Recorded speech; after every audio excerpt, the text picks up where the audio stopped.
you've mentioned your process is what keeps you going. Yeah. Tell me how you kept that space in South Africa and then subsequently. I remember the first time I didn't play, I went as an additional player. So they took me just to show me that we see where you're going. And if you keep working the way you're working, this is the space that you'll be playing in. This next year, you'll be able to qualify for the national team, right?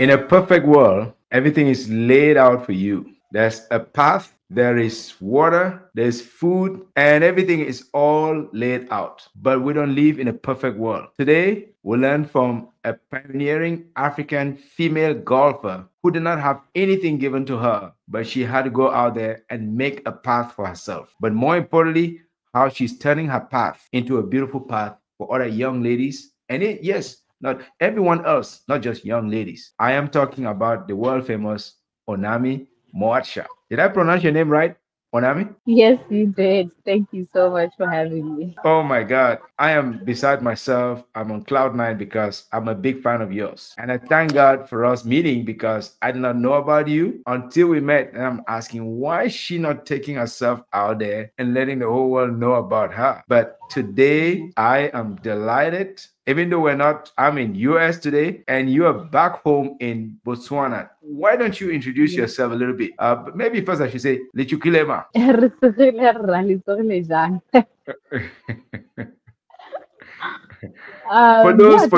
For those who don't know, Lechukile is how are you in Setswana, and she just how are you, and then you just responded. All right, go ahead. Yes, thank you so much for having me, Dr. Gideon. My name is Ouname Mhotsha. I am a young leader, a young person, a pioneer golfer from Botswana, like you said. I am also a sustainability professional. That's what I studied. But my passion is really being a leader and being a beacon of light for other young people. Yes, to be a beacon of light for other young people. So for those of you who are viewing whichever part of the world, I know I have people all over the place. You call yourself a story warrior who believes in the power of your story.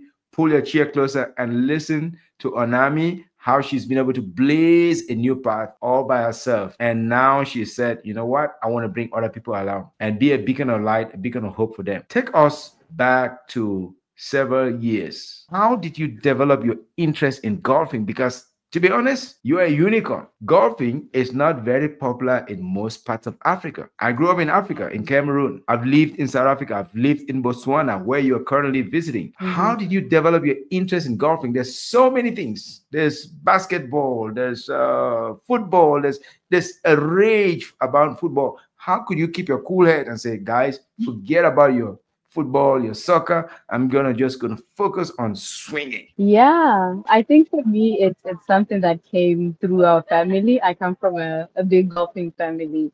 My father worked at Thumbing Bank Golf Club for a lot of years when I was still young. I started playing around the age of 7 because I had to go and wait for him to be done with his job.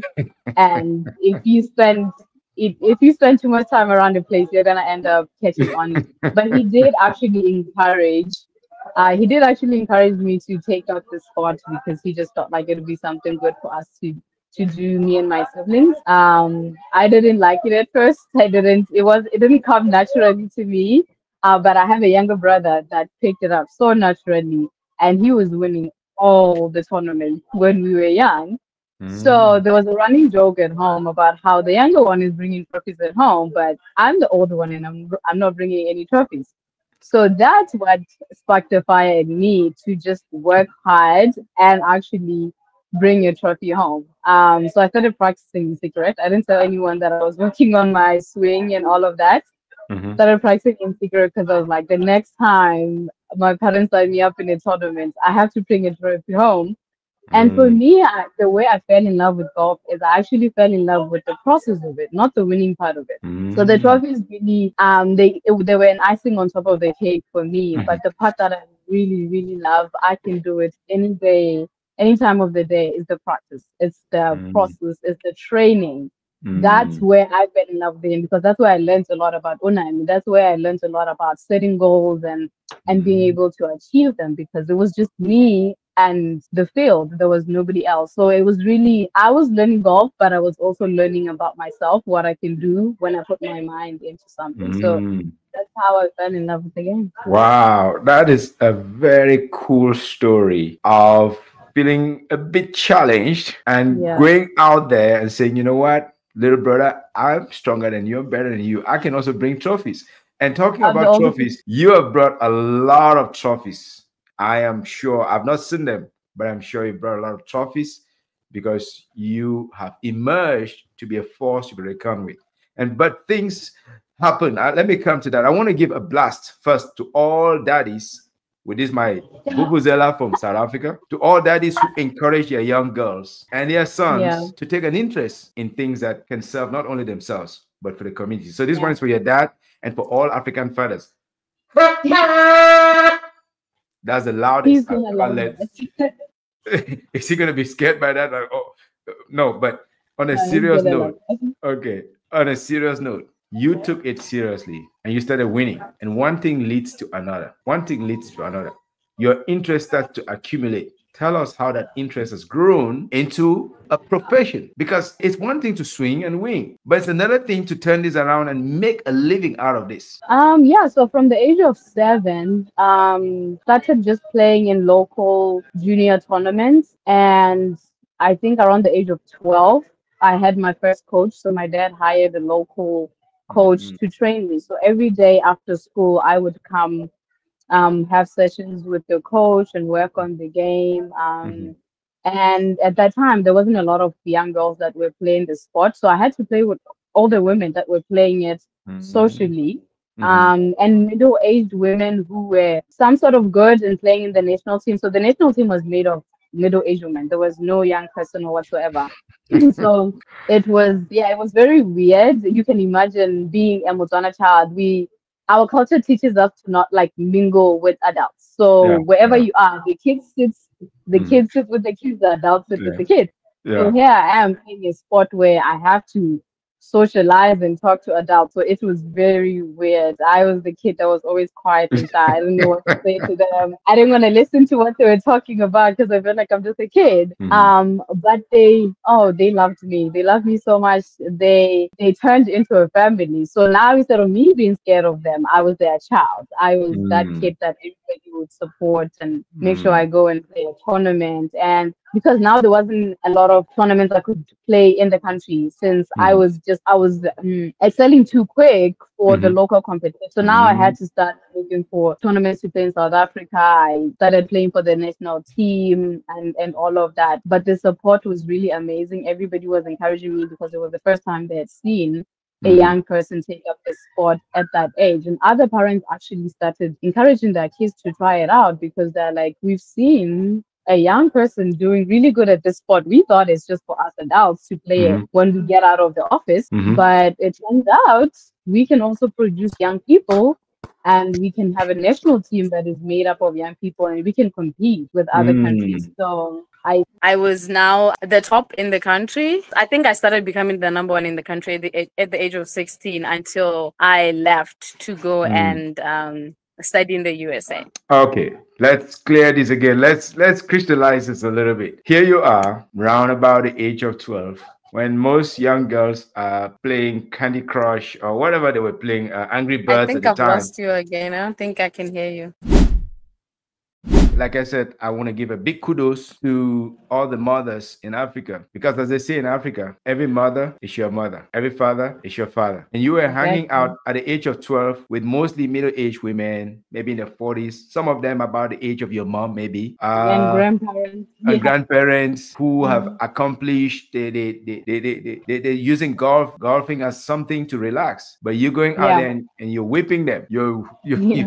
you're swinging better than they can. So So Yeah. instead of being jealous, instead of being envy or like, who is this little girl? Who's this my grandchild? Hmm. They were supportive Yeah. of you in true African Ubuntu culture. They were supportive of Yes. you, and then you started getting adopted into their ranks, and you started to Yes. whip them. You started to whip them Yeah. because you were winning them, right? You're not Hmm. just Yeah. winning young people; you're winning older women. So tell me how it Yeah. felt to be with women the age of your mom or your grandmom, and you were giving them a hard time on the golf course. Yeah, it was a bit scary because I think, like I said, for me, I don't think I ever thought of winning. Or even when I started, I think it was more of like you have a coach, you follow what your coach is saying you should do. It's Mhm. for me, it was a process. It's something that I was Mhm. doing to develop as a young person, to Mhm. develop my skills, to Mhm. yes, win here and there. Mhm. But I don't think I had the goal of like, oh, I'm going to be this big athlete. I want to be the best in the top of Mhm. the league or everyone in Botswana, right? So Mhm. when that happened, it kind of shocked me more so Mhm. that the first tournament that I ever won, I didn't expect to win it. I thought it was still too soon. I thought I was still too young. Mhm. Yeah, I think I was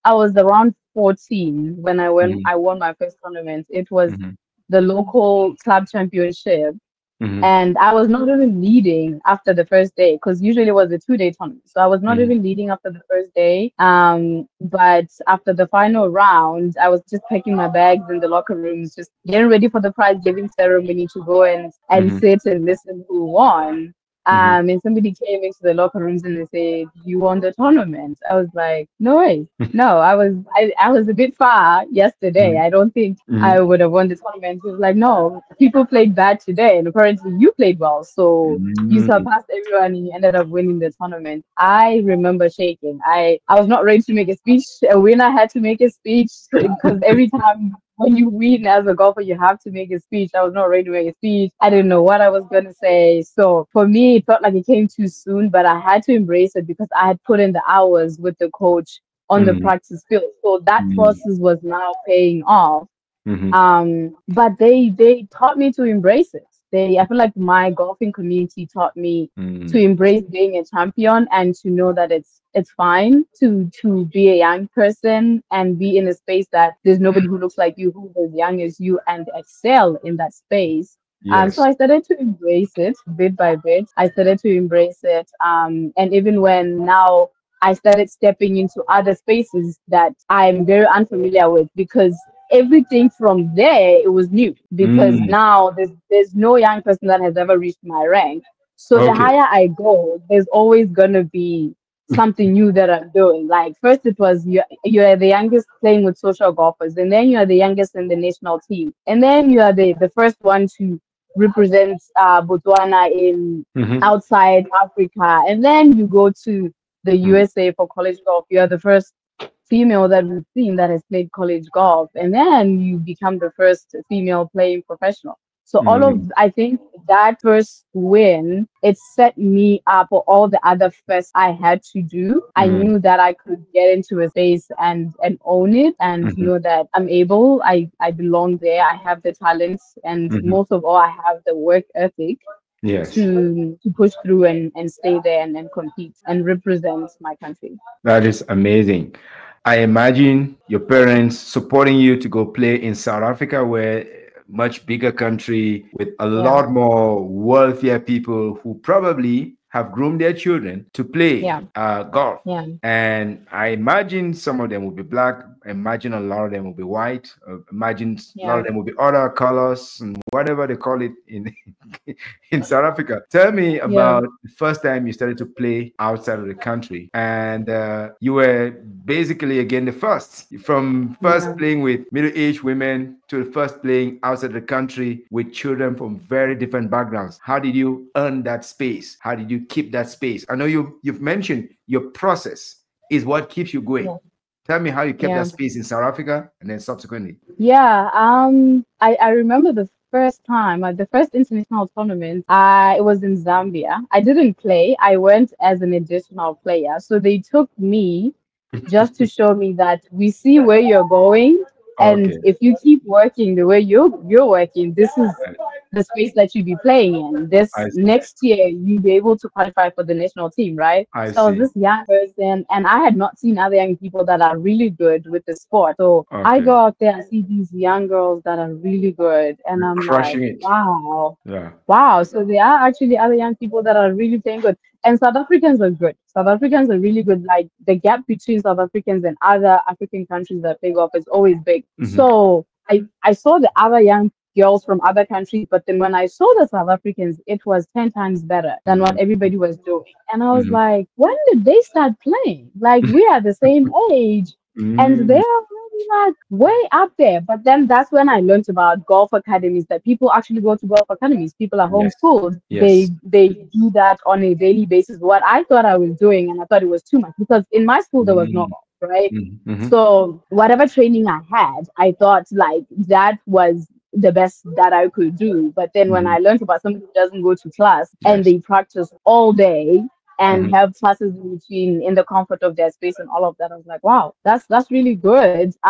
But that for me, it set a higher target for me. So now I knew what I could aim towards. I knew Hmm. that there is much more than what I saw around where I grew up in Botswana and all of that. So it wasn't intimidating. I thought maybe I would be intimidated and all of that, but for me, it was actually encouraging. It was more like, oh, there's something to do. Like, there's something for my process. Like, I like Hmm. my process. I like to practice. It Hmm. was the same thing, like, oh, now I'm practicing because I want to bring a trophy home. So it's like, now I'm going back home to practice because I want to play like those South African girls. Like, I want Hmm. to play as good as they are playing. So Hmm. it was very encouraging to see what other young people are doing out there. And I'm like, I want actually for Botswana to actually say we have a young person who is in the midst of Yes. other young people. We are represented. So that for Yes. me, it was an encouragement actually. So yeah. That is so cool. And around the age of 14, Tiger Woods too was beginning to peak. So you peaking around 14 or beginning to bring some trophies home, that's no surprise. And I think your journey kind of is similar to his because I kept up. I read a lot about him. And incidentally, at the time I was reading a lot about him, I was still living in Botswana. Yeah. But then several years later, he's gone in very, very different directions. But what I want to bring here is tell me how you could keep a cool head. Every other young girl is going to play social sports, maybe volleyball. They can hang out with guys. Yeah.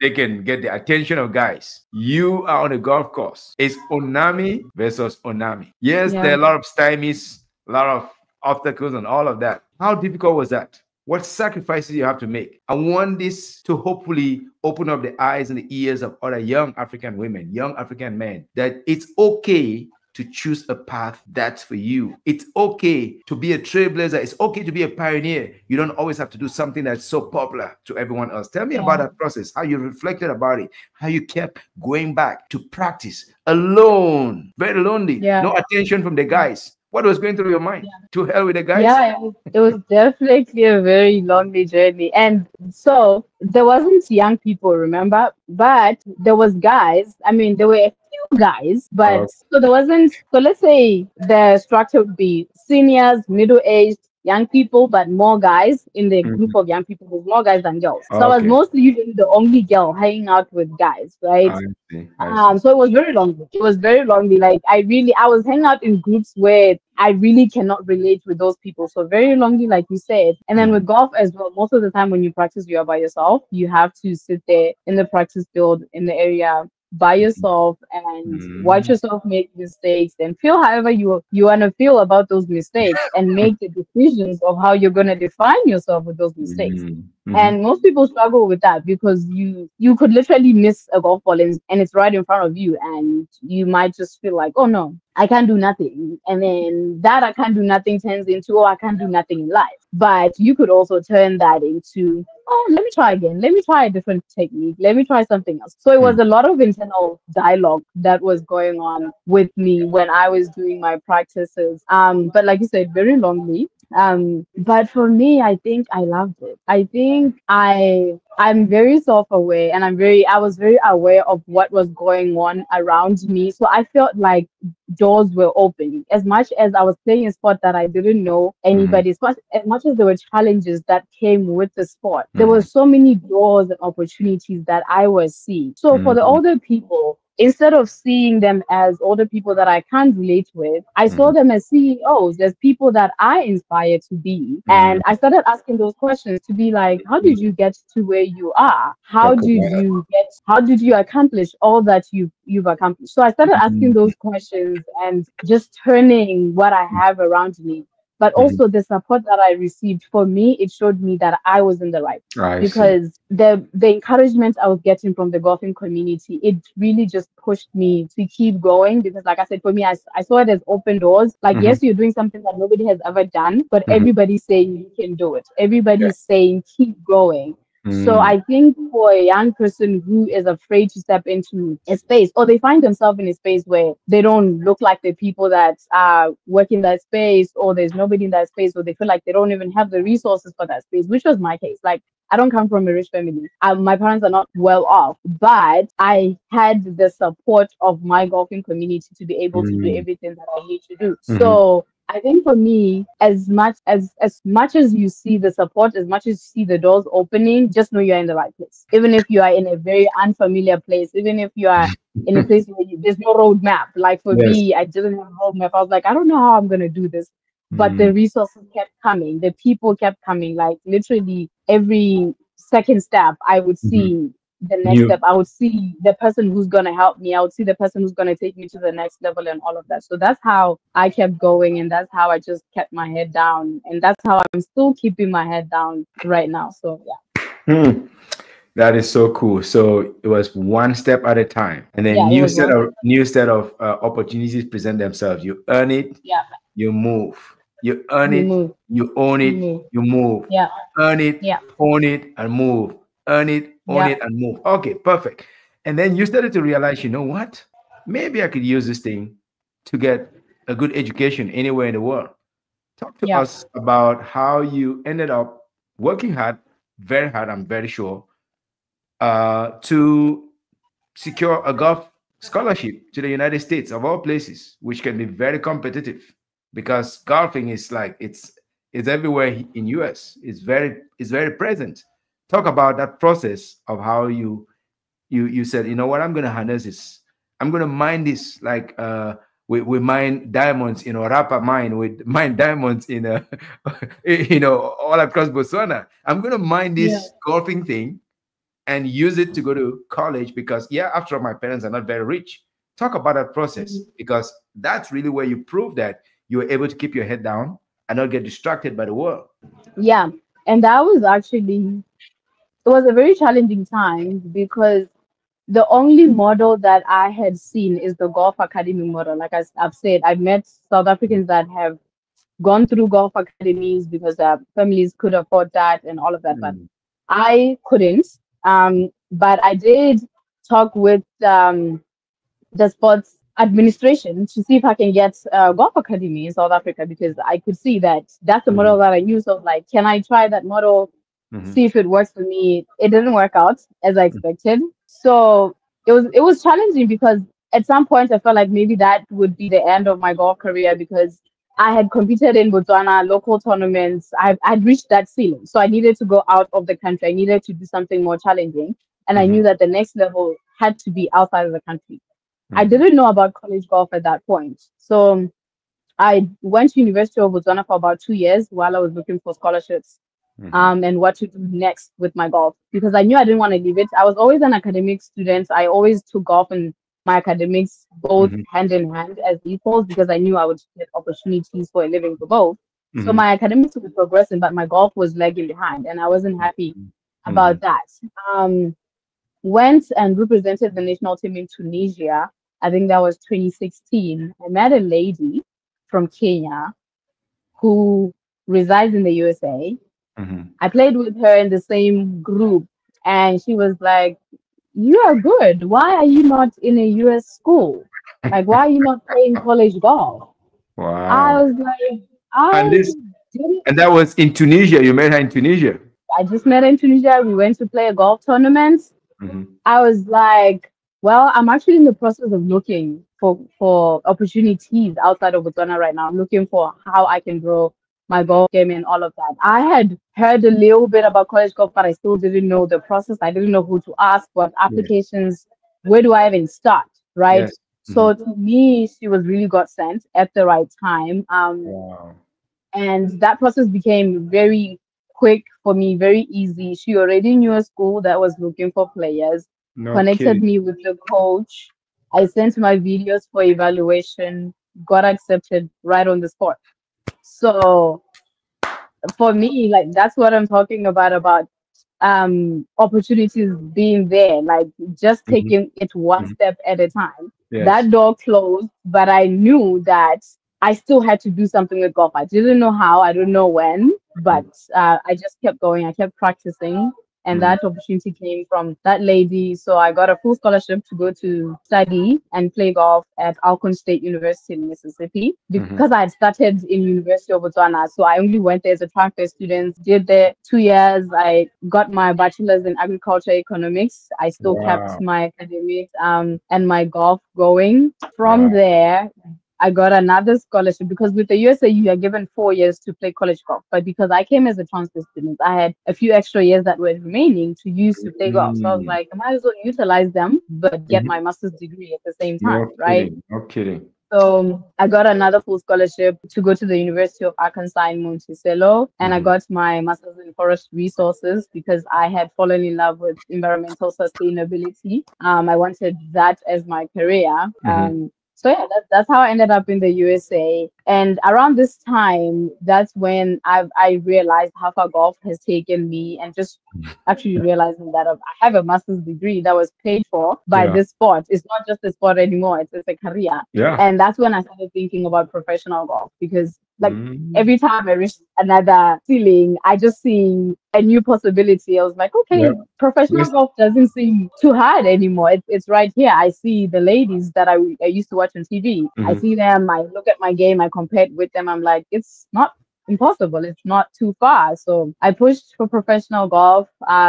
Started to network and meet people in the US. I found a team. I found a management team. I found a fitness trainer. I found a coach that was helping me with my swing. I'm still in contact with him even now. wow. So I dedicated 2 years of my life after college to just train for professional golf and see if I really, really fully commit to it. Is it something that I can do? And Mhm, yeah, it's definitely something that I can do. It came with its own challenges, finances being a very huge one. mhm, And I think I didn't think it was gonna be that huge. I thought mhm, maybe my playing abilities was gonna be what's gonna hinder me because I think athletes we think about performance mhm. before everything else, right? Yeah. So for me, I was testing my performance to say, can I commit to a training schedule? Can I Mhm, commit to playing tournaments and all of that?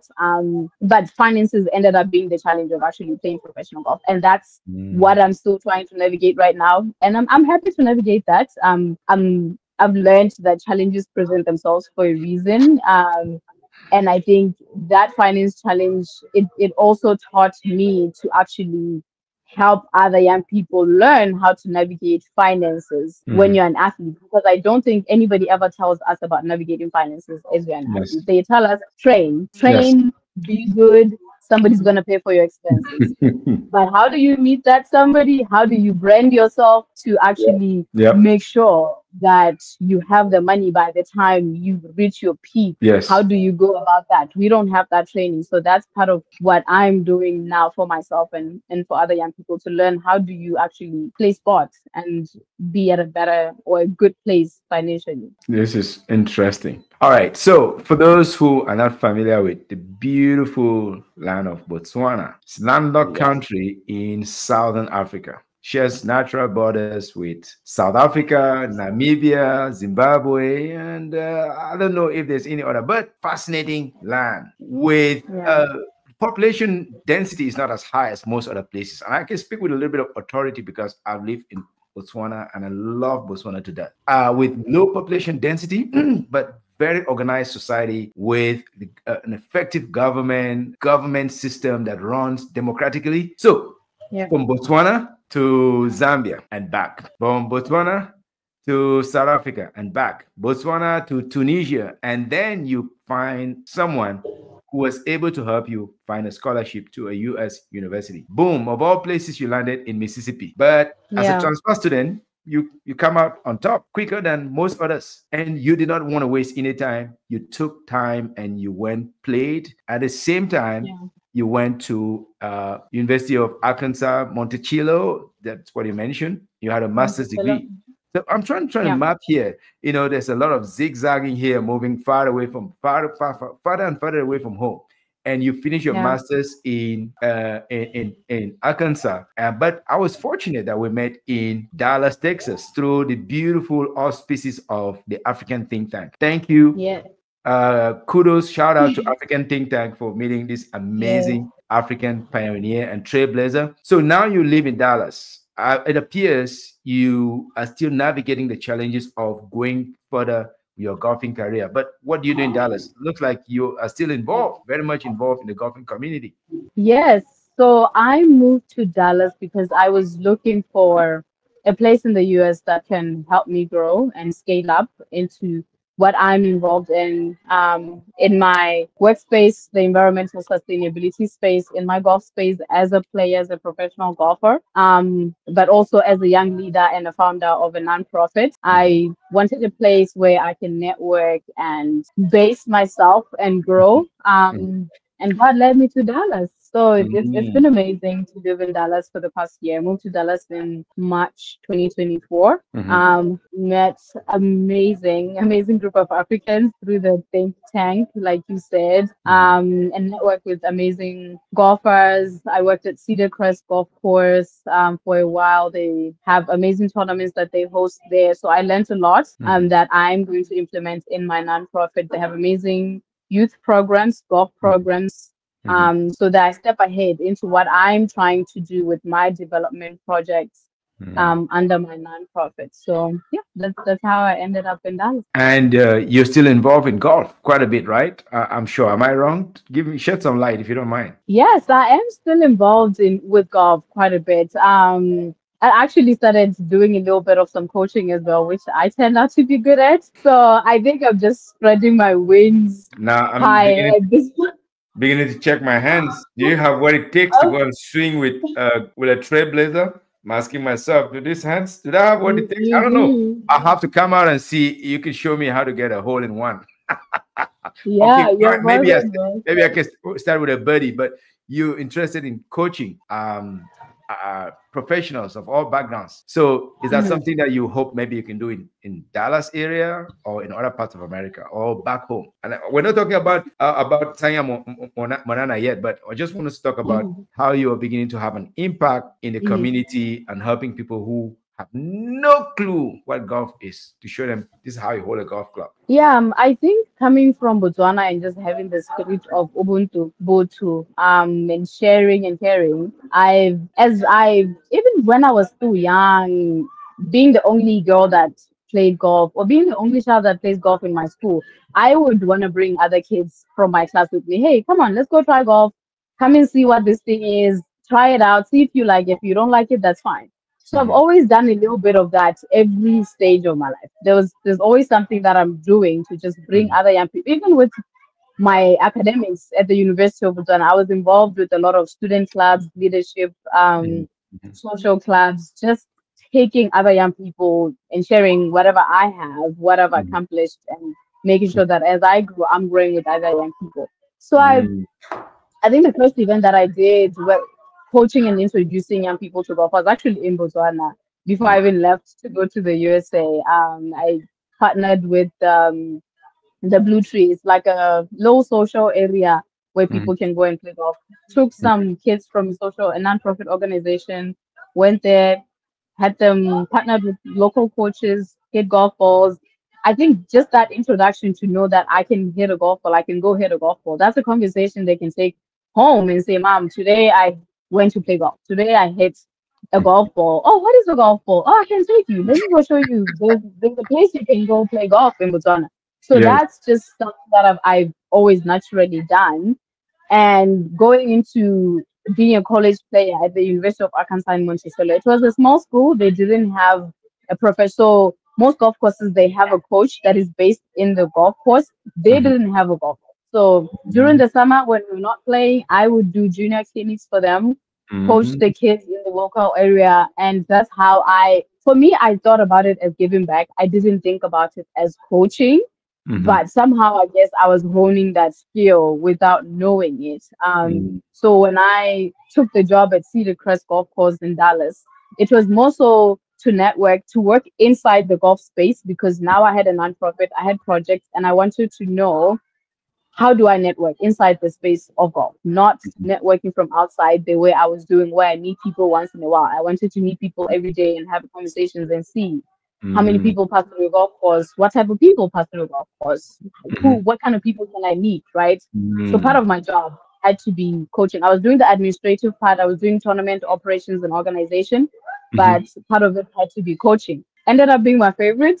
Loved it. Really, really loved it. I loved just especially dealing with beginners, people that feel like they don't know nothing about golf. They feel like, oh, I don't know if I'm ever going to be good at this thing. I'm like, no, let's just go. Let's Mm-hmm. try it out.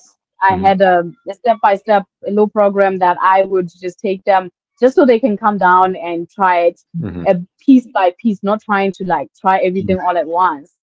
And Mm-hmm. most of them sent their friends, they request their friends to come and take lessons and all of that. So Sign, I sign me up. really Sign me up. what yes, sir, yes, sir. So that's another part of golf that I didn't know I can access because Mm-hmm. I still do want to play. I still feel like I have a lot of golf in me, especially professionally. I still Mm-hmm. do want to see my name out Mm-hmm. there. My biggest wish is to be part of the Olympic teams for Botswana. I That's one goal that I have. So the next Olympics, I would love to push myself to get there and see if I'm able to get there. So yeah, so that's what I'm doing in Dallas. Go, go, go, Team Botswana. Go, Team Botswana. Win and represent all of us. So, talking about Team Botswana, you are back home for a specific reason at this time of the year. It's very cold here in Dallas now.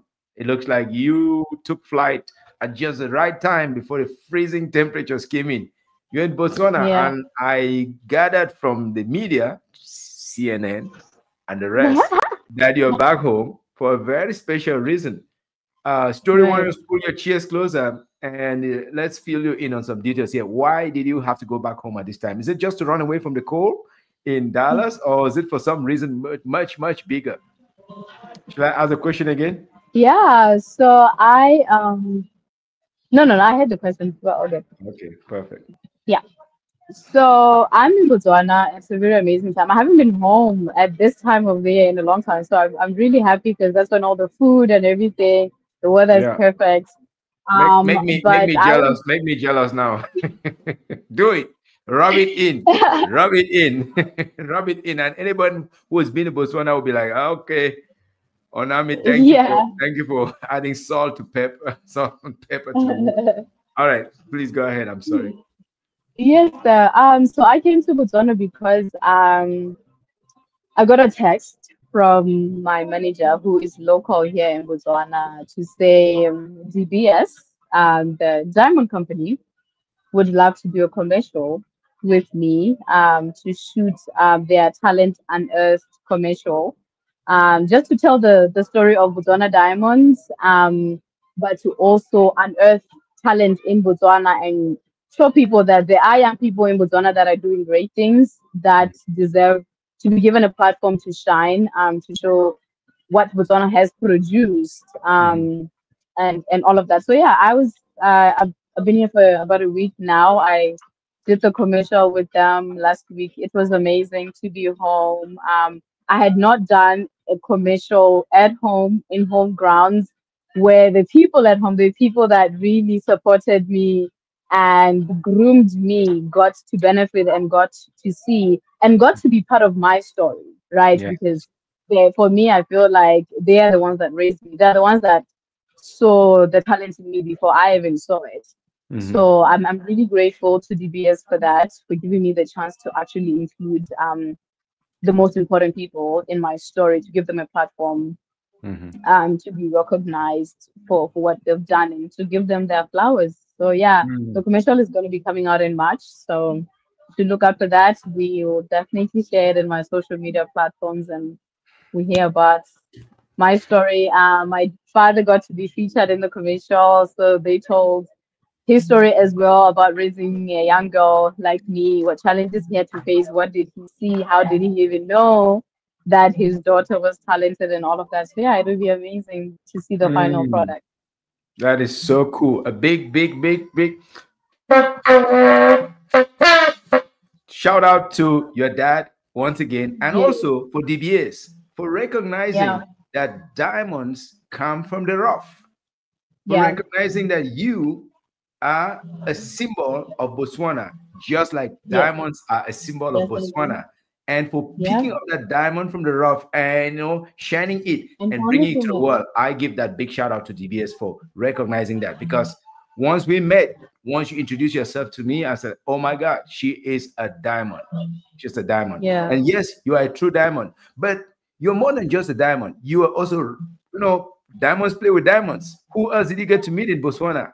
Something told me that you also met with some other amazing world-class Botswana talent, or African talent, or human talent that transcend humanity. Did you get to meet some big names? I did. So in the same commercial, Little our world champion, he's gonna be in the commercial as well. So he was part of the commercial. So World it's champion of what? amazing. World champion of what? Say that again. Athletics, World Olympic our Olympic champion. champion, our Olympic 100 champion, meters. For a guy who used to 100 sprint, meters. I used to sprint Yeah, quite a little bit, won some things in Cameroon, some yeah. won some things in Singapore. That's like blow my mind away. So you were rubbing shoulders with a world And champion, running Olympic shoulders with champion of him. 100 Yeah, meters. That's the ultimate test of humanity. So did you yeah. touch his hand? Did he touch your hand? How does it feel like? Does it, does it ask him what he eats?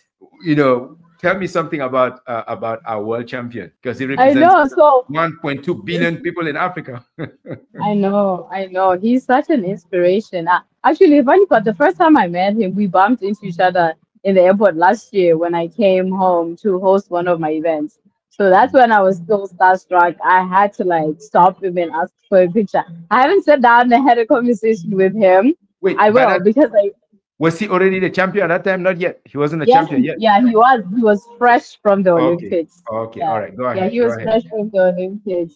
So I Mm, haven't had a chance to sit down with him and learn about his journey and see how far he's come. But I would really love to because he's done well. For me as an athlete in Botswana, as a young person in Botswana, he's really encouraged me to believe in myself and know that we belong in the world stage. We can do it from yes.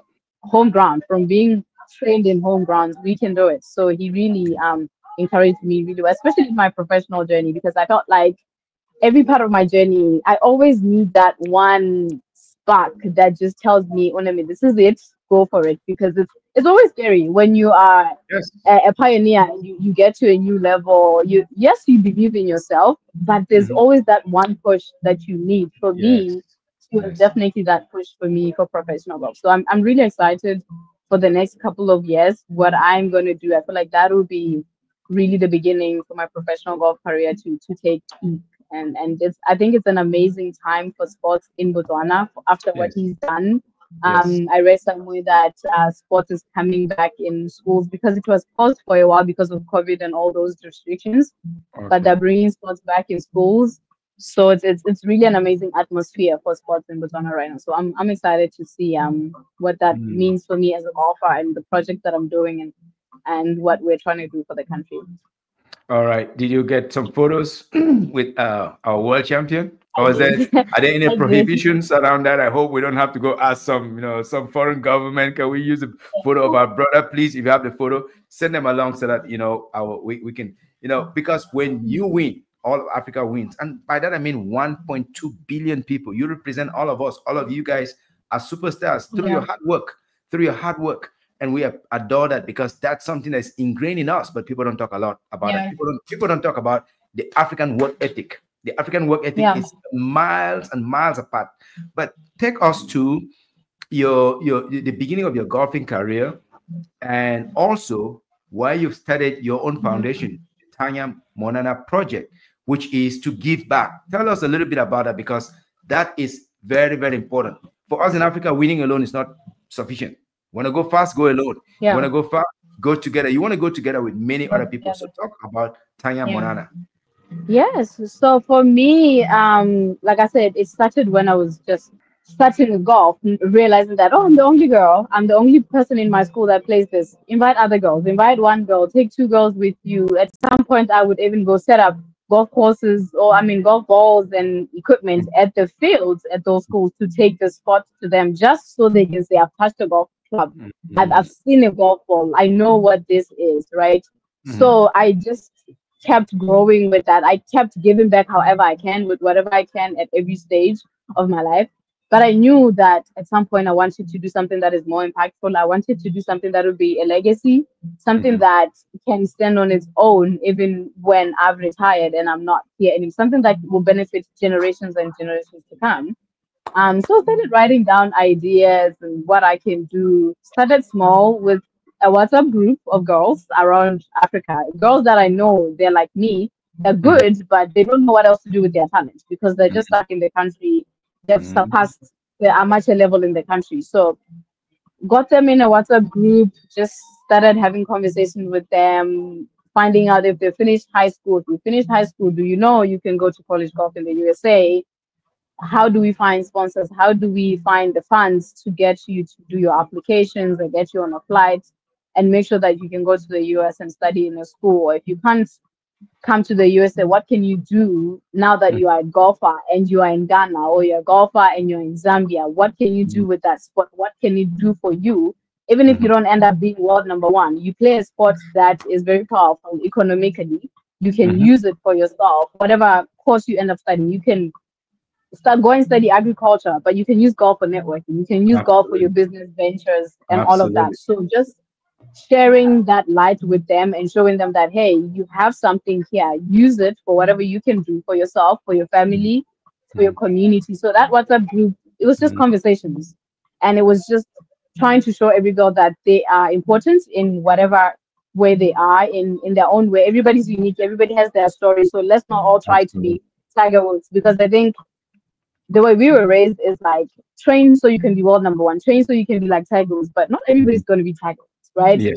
Yeah. What about learn about golf, be an accountant so you can work at a golf course, be an accountant so you can run the golf union Yep. for your community, for your Yep. country, so that Yep. way the development projects can be Yes. circulated and there's people that can serve in seats in offices, right?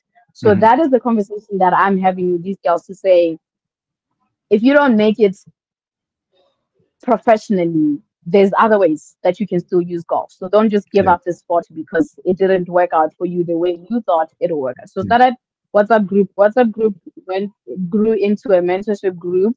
We've sent two girls to the United States on a full scholarship so far. And this started, I want to say, in 2021. So it's still very new.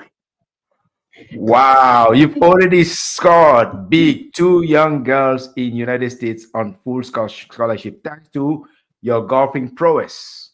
That's Yeah, amazing. There are a lot. I know a lot of people that have made a lot of money for themselves, but they've never yeah, helped anyone.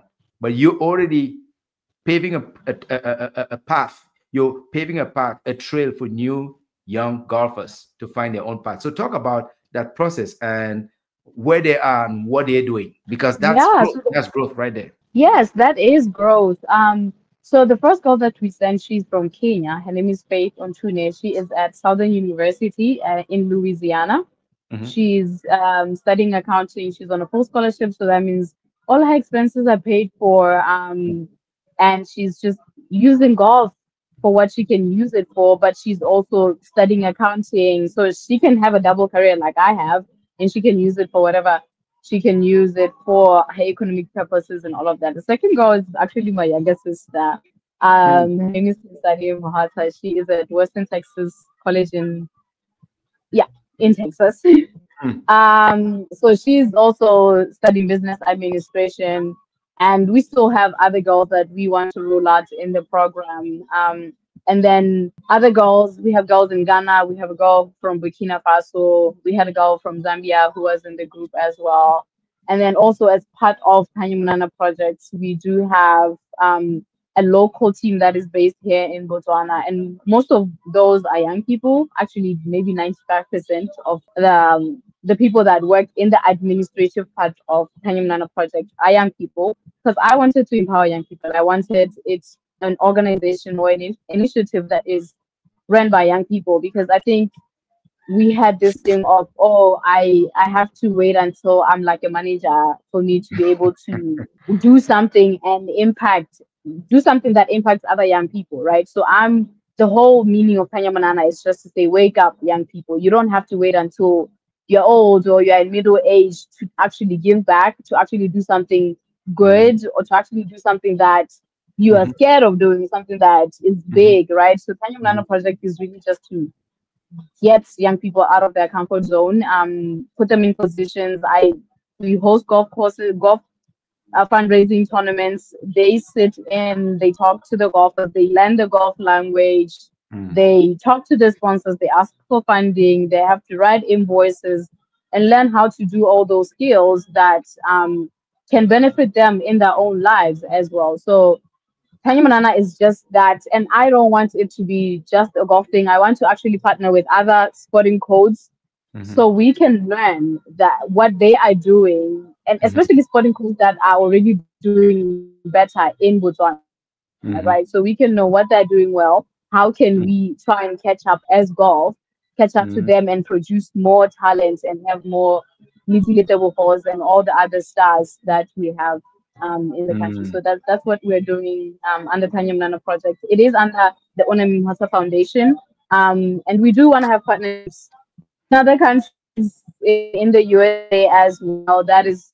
part of what I'm going to be working on in Dallas. So yeah, and honestly, looking forward, maybe 5, 10 years from now, I do want to have an African tour where we go to different African countries and we develop those, especially underserved communities. We make sure that we unearth those that talent. We help them to develop, same sharing that same message of saying, let's not try to just produce athletes, let's try to produce young people that can use the sport of golf for their livelihood. If they're not Mhm. good athletically with the sport, they can still network with the sport. They can still work inside a golf course. They can still maintain the golf courses. Maybe the Mhm. next golf designers, golf course designers, golf architects can come Why from not? Africa, right? But Absolutely. if we don't paint that picture in them, who is going to do it for them, and when are we actually ever going to produce those type of innovations? When are we ever going to host athletic tournaments and world class tournaments if we are not thinking in that Mm. space and along those lines? Wow, that is very, very foresighted. I doff my hat to you. I know I have no hair, but I'm metaphorically doffing my hat to you because you are looking so far ahead. And they say what goes around comes around. This is not just for you, as you say, it's in the interest of all of Africa. It looks like you mentioned there was a God sent person from Kenya whom you met in Tunisia. And Yeah. now you've worked hard and you've gotten a scholarship for a young person from Kenya. Did you catch Yeah. that? Yeah. Did you catch that? That connection, I didn't Okay, catch see it, that but yeah, connection? I see that Yeah, connection. see? And I guess uh, Kenya, I see you, Kenya, I see you.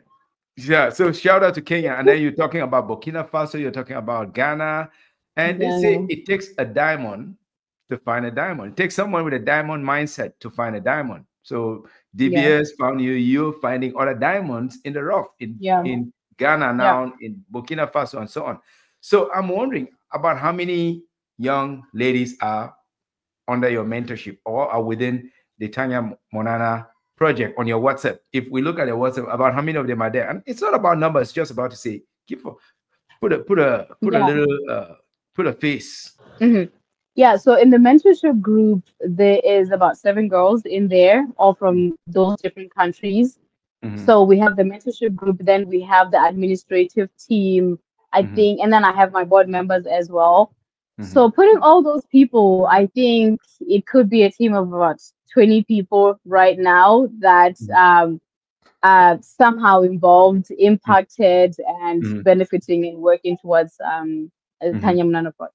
Yeah. And what I really like and I adore is the fact that it's not just centric to Botswana. You are Yeah. broadening it to other parts of Africa where you want to shine the light and be that beacon of light, as you said at the start, and help them to understand there are many, many possibilities out there Yeah. that they can leverage golf and golfing Hmm. to help themselves professionally, and yes, in that process, help others. So, if Yeah. you had to advise a parent who has a child, a girl, a boy who wants to embrace golfing, what advice would you have for them?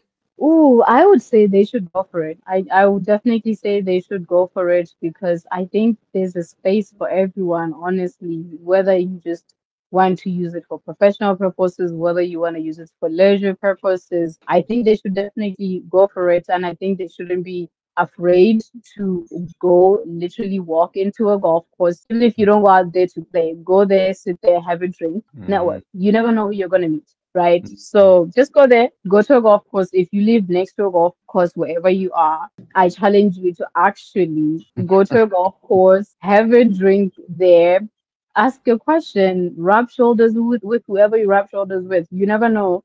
That may be where your next opportunity will come from. So yeah, that would be my word. as a father of a young little toddler girl, I'm going to do that. Turns out I've lived on 2 or 3 golf courses in America, but I've been the chicken who's never had the courage to say, let me try the golf, let me hold a a golf club. Yeah. The only time someone wanted me to do golf was Singapore government paid for me to learn golf as a Wow. senior officer in the Singapore Yeah. Civil Defense Force. That was years ago, and I'm like, Yeah. oh, it's an elitist game. I don't want to be elitist. Yeah. Absolute Yeah. dumb headed guy. I should have taken advantage of it because it was done. It Yeah. was paid for. We did not have to pay. Yeah. But I wasn't the only Yeah. one who said it. Many other people also, my fellow friends, said, oh, we're not going to do it. Just within 2 years of that or 3 years of that, once I started my business, every Yeah. business person I met was a golfer of some sort. And they would challenge me, Yeah. Gideon, let's go to the course. Let's go to the course. Yeah. So I am living in regret. But what I did was I started to pick up lost golf balls. When you come back from Wow. Botswana, I'm going to show you I have over 1,000 lost golf balls that I picked up from Maryland, where I lived on Wow. a golf course, and Oregon, Yeah. where I lived next to the oldest golf course west coast of America. The oldest golf Wow. course on the west part of America is in Oregon, and I picked up Wow. so many lost balls from there. I have them in my garage here. I'm gonna do an auction sale, and Yeah. I'll donate that income to Tanya, Manana. Thanks for being the Thank wizard, you. the brain behind that, because I was wondering who should I donate this money to. I got Yes, we these will balls gladly. that I pick with Pam, and we're gonna donate them. We do a sale and we'll give you the money because you're gonna use it for a good cause. So thank you for Thank what you you're so doing. much. Yes. So as we begin to wrap up here, I wanna potentially ask you, as far as pro goes, you said the biggest challenge is money. How is that? Yeah. And how are you trying to overcome that? Because you've always overcome every challenge. I can see that you're gonna overcome this one. Yes, I'm actually excited now that you're reminding me that that's how my journey has been. So yeah, I think it's just positioning yourself and knowing what value you bring to the table. So that is what I'm learning, and I think the IOC, the International Olympic Committee, is really helping me with that because with them supporting and funding Tanya Manana projects, they are supporting me as the face, as the founder of the initiative, to know how I can position myself as an athlete, but also as a founder, as a community builder, as somebody who can make impact. So Mhm, I think it's really about first about knowing who you are and what value you bring to the mhm, table, and mhm, knowing how you can brand yourself, and knowing what companies, what organizations need your story, need the value that you bring. So I'm learning to embrace that, embrace who I am. mhm, I think maybe I was a little bit shy but I think we're getting to that point where I know who Unami is, I know what Unami can do, I've seen what she can do as a young person, and it's high time I know what value Unami brings to the table, looking at all that I've done in all these years. mhm, So I'm looking forward to partnerships. I'm looking forward to engaging with big brands, and helping to make the impact, because the work that I'm doing is impactful for communities, it's impactful for companies, it's impactful for the world. So I'm definitely looking forward to network and meet the right people in the right places, and and collaborate and make sure that the work gets done. And we, as fans of Ouname Mhotsha, Story Warrior Media, would always be big fans and also big contributors will always be there. So look no further than also letting us know as you continue to chart the next path forward. Recognize we're not a CNN, we're not SABC, but we love to be partners with those who are trailblazers. And Yes. we would not hesitate one single bit in contributing to some of those sponsorship programs and development Thank programs you. as you continue to chart your way forward. Now, let's bring it, start to tie it up here to a close. You're already a professional, but you want to lead the Olympic team. What are one or two, three things that you're going to do to make sure that you get there? Because that is going to take some of your strategic thinking. It's going to take some of your tactical thinking. It's going to require you to do what are the two or three things that you want to do that will get you there. And then we'll ask you another question about how you can make a business out of golfing. But first, how are you going to get to the golfing Olympics as a professional lady? Right. It goes back to my process. It really goes back to that same process that I did as a young girl, trying to bring a trophy home because her younger brother brought a trophy home. So I'm just gonna get married to the process. I'm going to find a team, put my head on the ground, and just go for it. It's just a matter of process. And I feel like I did a little bit of a test run of it the past 2 years. I had a coach, I had a management team, but it was a little bit of a test run. So now I know that I can do it. Mhm. I've tested the ground. Mhm. So yeah, just get in the process, develop a strategy, develop a training plan, develop partnership plans, find the partners that are in the space that I am functioning in and I'm excelling in, and just go for it. And we'll see where we end this time. I got some good news for you. You know this better than I do.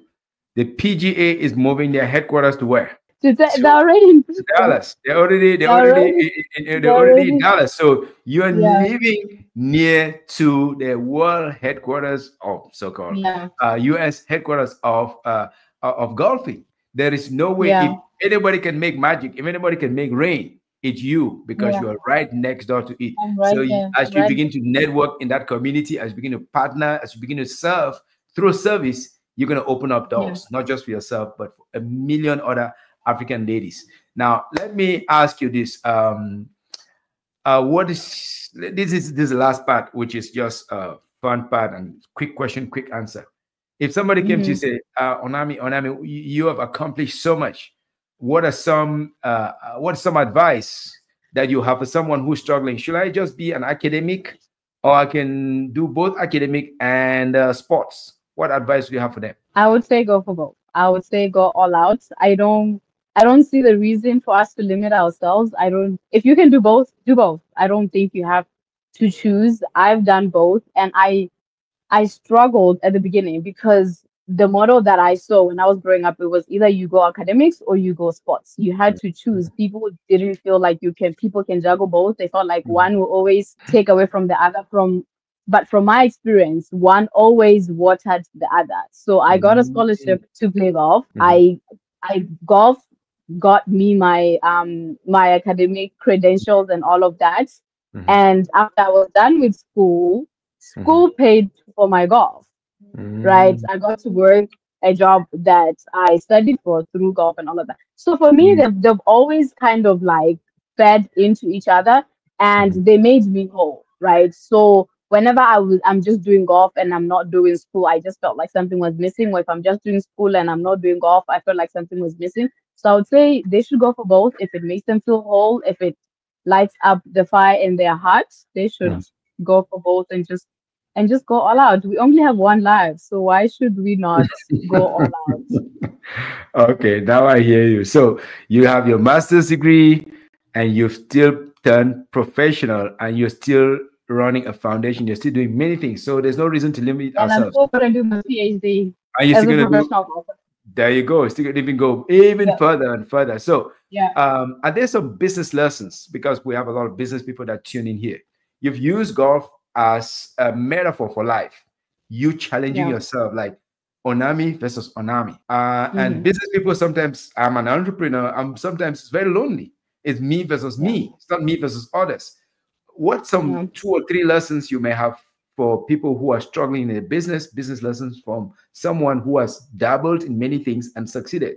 Are there some lessons for people in business? Yeah, I don't know if it's gonna sound businessy. It might sound philosophical, but the first thing that came to my Go for it. mind is you've been assigned this mountain to show others that it can be moved. So Mm, if you are an entrepreneur, if you are a business owner and you have an idea, what are the chances that you were given that idea? mm, Like it came to you for a reason. So you are the person that has to roll it out. You're the person that has to bring out to the world. And I think most times when we think about ideas, we don't think about the impact that those ideas have. We don't think about the many people those business ideas are going to benefit. We just think about the difficulty of it, or we think about our inadequacies. Oh, am I able to do that? Am I going to mm, find the resources? Am I going to mm, find the money and all of that?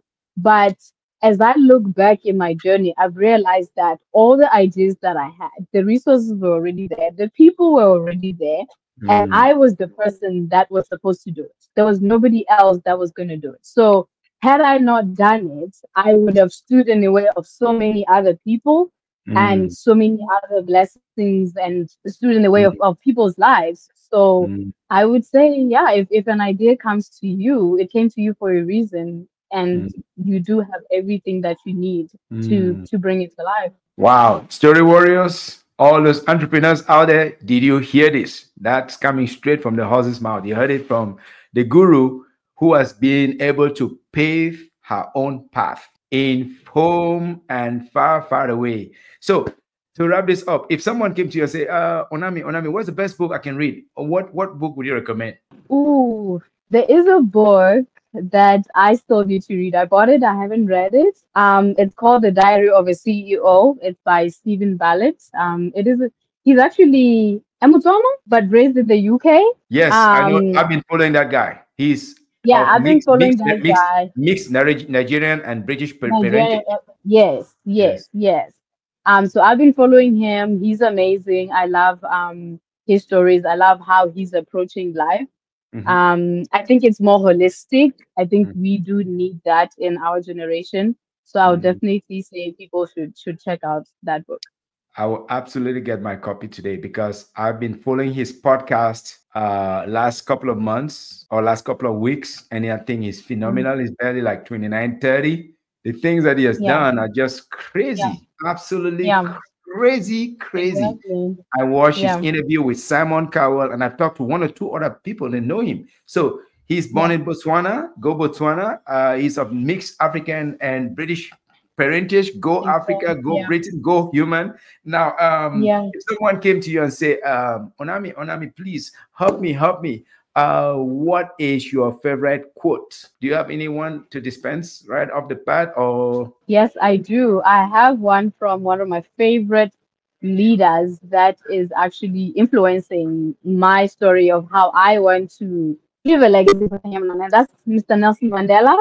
Mhm. And the winner is a dreamer who never gives up. That is my favorite quote. A winner A is a winner dreamer who never gives who up. never Okay, gives up. I'm gonna write that one Yeah. down. And what's your superpower? You're a superwoman. You're a phenomenal woman. Whether you accept it or not, you are phenomenal. What's your superpower, Ouname? Ooh. What is my superpower? Ooh, I just get the job done. I get the job done. If God says, Unami, this is your job to do, I get it done. I'm Mhm, obedient to his word. mhm, Um, I honor the opportunities that God gives me in this lifetime. So yeah, mm. I'm just a humble human being who's here to live life and serve humanity. Awesome, awesome. Last question. No, no, last but one question. You go to an African party, or let's say a Western party, and Mm-hmm. there are all kinds of foods on the table. You have papa, okay. You have ogali, that's the one that's the Eastern Mm-hmm. African type. You have fufu, which is the Central and West African type. You have Mm-hmm. jollof rice. You have all varieties. You have Ethiopian food. I think it's called what's the name? What's the name? Injera. Yeah, So yes. this is varieties from all of Africa. Which two Mm-hmm. would you put on your plate? So, like I said, there's injera, there's ugali from Mm-hmm. Kenya, there's papa from Mm-hmm. Southern Africa, there's fufu corn from Cameroon, there's jollof rice from Cameroon, there's jollof rice from Kenya, there's jollof rice from Ghana, and there's maybe couscous from Morocco. You're used to that part of Africa. Mm-hmm. Which two would you put in Mm-hmm. your plate? Please, better get this question right. I would go with our pop. I love our pop. I love the way we do our pop. It goes with anything, whether you put siswa or you're doing greens or you're doing beef stew, beans. Yeah, I would go for our pop first. Okay. Um, I'll let you and go then over that one. Yeah. When is the second one you're going to put? That's why I'll it go must for be this. jollof It must rice. be. Thank you. You better get I'll that. go for jollof. Okay. I Okay. actually Thank you. love jollof rice. I love the spiciness of it. It's just one of those foods that if I'm just craving African food, I'll just order it and it will just make my day. I love it. I Make agree. sure you get the one from Cameroon, not the one from Nigeria, not the one from Ghana. Okay. Yes. Being very, very biased here. And okay, last thing, you walk into a room. It's a boardroom. There are all kinds of people inside. There are four chairs that are still open. Mm-hmm. One of the chairs is standing within a circle. The Mm-hmm. second chair is standing within a triangle. The third chair is standing within a square.